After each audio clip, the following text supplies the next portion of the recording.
Hello বন্ধুরা, বই কবিতা গল্প চর্চায় লিপি চ্যানেলের আরেকটি নতুন ভিডিওতে সবাইকে স্বাগত।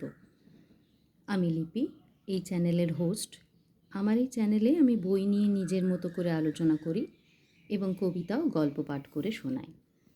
আজকে কথা বলবো রিসেন্ট বেরোনো দেশ ম্যাগাজিন নিয়ে। আমরা জানি প্রত্যেক মাসের 2 তারিখ আর 17 তারিখ দেশ বেরোয়। এবারের যে দেশ বেরিয়েছে এই হলো তার প্রচ্ছদ হলো ধ্বংসের মুখোমুখি। 2রা জুন প্রকাশিত হয়েছে এই দেশের দাম বেড়ে গেছে, এটা আমরা সবাই জানি। দেশের দাম আগের থেকে বেড়ে হয়েছে 50 টাকা, 35 টাকা থেকে 50 টাকা। এই হলো সূচিপত্র। এবারে ধ্বংসের মুখোমুখি। যে প্রকৃতি তার অকৃপণ দানে মানব সভ্যতাকে লালন করে এসেছে হাজার হাজার বছর ধরে, সেই প্রকৃতির প্রতি আমরা কতটা যত্নশীল। আলোচনায় জয়া মিত্র, পরিমল ভট্টাচার্য, কল্যাণ রুদ্র ও তীর্থঙ্কর দাস পুরকায়স্থ। আমরা তো মোটেই যত্নশীল নই, উন্নত দেশগুলি তো আরোই যত্নশীল নয়। যাই হোক, এবার দেখা যাক দেশে ধ্বংসের মুখোমুখি আমরা, এই নিয়ে রয়েছে সম্পাদকীয়। এরপরে এই পাতাগুলো মন্তব্য, দৃষ্টিকোণ এগুলো ছড়িয়ে প্রচ্ছদ কাহিনীতে চলে আসি। প্রচ্ছদ কাহিনী 1, কী হবে মানুষের, লিখছেন জয়া মিত্র। এরপর অনাগতা তোকে লিখছেন পরিমল ভট্টাচার্য। পরিমল ভট্টাচার্যকে আমরা সবাই এখন মোটামুটি চিনি তার সাঁতকার হাওয়া তাঁতিরা বইটির জন্য। বইটি খুব বিখ্যাত হয়েছে এবং তার জন্য তিনি পুরস্কারও পেয়েছেন, আনন্দ পুরস্কারও পেয়েছেন তার লেখা। এরপরে প্রচ্ছদ কাহিনী 3 বোধহয় আমি পেরিয়ে গেলাম, 1 মিনিট, এক হাতে উল্টাতে গিয়ে হয়তো চলে গেল। প্রচ্ছদ কাহিনী 3টা দেখিয়ে দিই।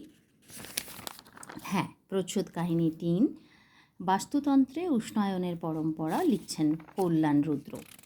এরপর রয়েছে পরিবেশের সাহিত্য, লিখছেন তীর্থঙ্কর দাস পুরকায়স্থ। এরপর রয়েছে ধারাবাহিক উপন্যাস, যেটা চলছে অভিনন্দন সরকারের জাফরি কাটা জীবন। এবার 15 নম্বর পর্ব প্রকাশিত হলো।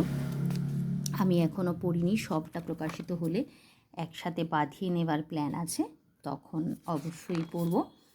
এই চলছে জাফরি কাটা জীবন। এরপরে দেখি কি আছে। দেশের দাম বাড়ানোয় ভেবেছিলাম বোধহয়। এরপর কবিতা রয়েছে, বলে নিয়ে আগে, প্রাচীন বাংলা কবিতা, অচেনা, এই সমস্ত কবিতার। এরপর চলছে কবিতার পর্ব, এটাও কবিতার পাতা। এরপর রয়েছে ছোট গল্প 1, তনুময় সাত্ত্বকী সত্যব্রত, দুর্গেশ কুমার, লিখছেন দুর্গেশ কুমার পাণ্ডা। এর পরের যে গল্প চলে আসি, আচ্ছা, এটা ছোট গল্প 1টি চলছে। এরপর ছোট গল্প 2, অমল দাস, লিখছেন প্রবীর দত্তের গল্প অমল দাস চলছে।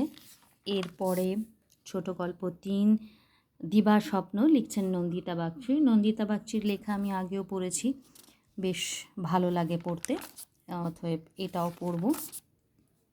এরপরে চলে আসছে প্রবন্ধ, মরণ বল্লরী, সীমন্তিনী ভট্টাচার্য লিখছেন।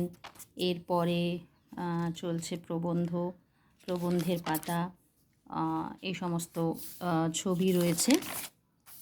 তারপরে ভ্রমণ, বরফে মোড়া কুমেরু, মানস রায়, আন্টার্কটিকা নিয়ে ঘুরে লেখা হয়েছে। সমস্ত ছবিগুলো রয়েছে আন্টার্কটিকার, এই যে এদিকেও রয়েছে এসব ছবি, বরফে মোড়া আন্টার্কটিকা, এইসব ছবিগুলো দেওয়া রয়েছে ভ্রমণে। এরপর আবার বাস্তব ও পরাবাস্তবের মিল, অল্প সময়ের গল্প, এই সমস্ত রয়েছে।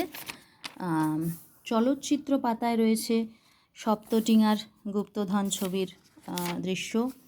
তারপরে রয়েছে ফুলপিসি ও এডওয়ার্ড ছবি, প্রত্যাবর্তন ছবির একটি দৃশ্য, এবং সব শেষে গ্রন্থালোকে রয়েছে বাংলা ও নারী শিক্ষার প্রসার নিয়ে লেখা। এই মোটামুটি। এরপরে যেমন থাকে গ্রন্থলোক, চিঠিপত্র ইত্যাদি, এবং শেষ কথা রয়েছে ভয়ের গেরোয়ে আটকে ভরসা, লিখছেন পার্থপ্রতিম বিশ্বাস। নতুন দেশের দাম বেড়েছে, কিন্তু আমি আশা করেছিলাম যে দাম বাড়ায় হয়তো দেশে নতুন কিছু অ্যাড হবে, হয়তো একটির জায়গায় দুটি ধারাবাহিক উপন্যাস চলবে বা সেরকম কিছু হবে। এই যে 50 টাকা দাম করার পরে ভেবেছিলাম, মানে একটা আশা ছিল যে হয়তো দুটি ধারাবাহিক উপন্যাস চলবে বা বইটায় নতুন কিছু সংযোজন হবে, কিন্তু সেরকম কিছুই হয়নি। তাও দেশ কেনা একটা অভ্যেসের মতো রয়ে গেছে বলে কিনছি। আর ধারাবাহিক উপন্যাসগুলো পড়ি, আফ্রিকাটা জীবন চলছে এটাও সংগ্রহ করব, সেই হিসেবেও এক অর্থে নেওয়া। তো এই মোটামুটি হলো 2রা জুনের দেশ। আজকে এই পর্যন্তই, আবার হাজির হব নতুন একটি ভিডিওতে। টাটা।